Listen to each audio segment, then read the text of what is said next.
Lyons. Thank you, Mr Acting Deputy President. And I rise to speak on this issue, this matter of public importance before us today on the Abbott Government's second anniversary of broken promises, slogans, dysfunction and division. And I really want to start with some of the slogans, not all of them. There's enough there to fill a book, but some of the classic slogans. Remember that we're on a unity ticket on Gonski. Who could forget that before the election? Doesn't matter who you vote for, we're on this unity ticket on Gonski. Well, that all fell apart. What about that classic coal is good for humanity? Where's that got us? Absolutely nowhere. What about that classic people have a right to be bigots? Where's that got us? A complete back down, as there should have been, on those outrageous changes to the Racial Discrimination Act. What about those promises and indeed the signs and all the commitments made that subs will be built in South Australia? Remember that? And they've tried to deny it, yet we all heard it, we saw the signs, the truth was out there. What about that insult, that absolute insult to people, particularly young people who find themselves unemployed, and certainly in the seat of Canning in Mandurah, 14.6% is the unemployment rate in the seat of Canning, and they do nothing about it. In fact, they insult people by coming up with those titles of lifters and leaners. Remember that? Lifters and leaners. And it's not just Labor saying that. Lenore Taylor just a few days ago had a classic in The Guardian where she said, and I quote, "2 years in and the Abbott government remains a clamour of battle slogans in search of a policy purpose."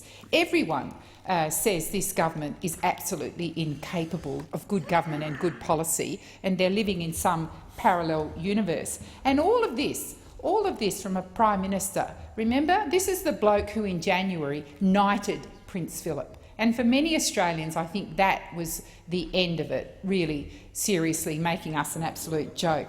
And what about on climate change? We went from being, under Labor, absolute leaders, world leaders in the area of climate change, and now we're an embarrassment. We're chugging along at the bottom of the pile, chugging along, so much so that the US, President Obama, tells us what an embarrassment we are. Direct action, still no science around that policy. No scientist has actually come out and said, good on you, Abbott government, what a great policy. And why? Because it's just a joke. It is just a joke.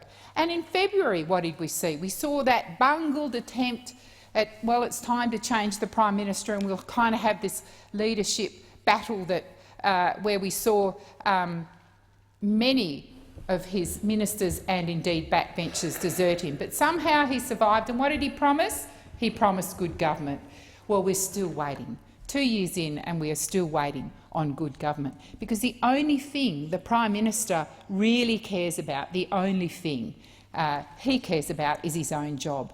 And this week and last week, all those rumours, we saw the lines coming out of Cabinet that what we've got to say, folks, what we've got to say is, you know, we're all on message, we're all singing Kumbaya, and we've got to say what good government we are. Fancy somebody writing lines to say we're good, you know, just tell people we're a good government.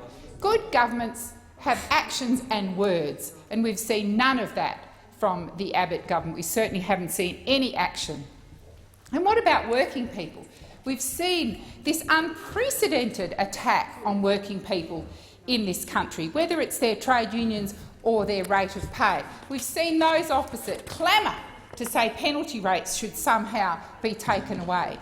Penalty rates make up 30% of the take-home pay of workers. And what do those opposite say? Get rid of them. So they're about reducing the pay of workers by 30% without a blink of their eye. Without a blink of their eye, they think it's a fair thing to take penalty rates off aged care workers, off hospitality workers, and on it goes, of cleaners who clean this building late at night or early in the morning, to say to them, we're going to take 30% of your pay. Well, Australians are no longer fooled, and the big test before us right now is the Canning by-election.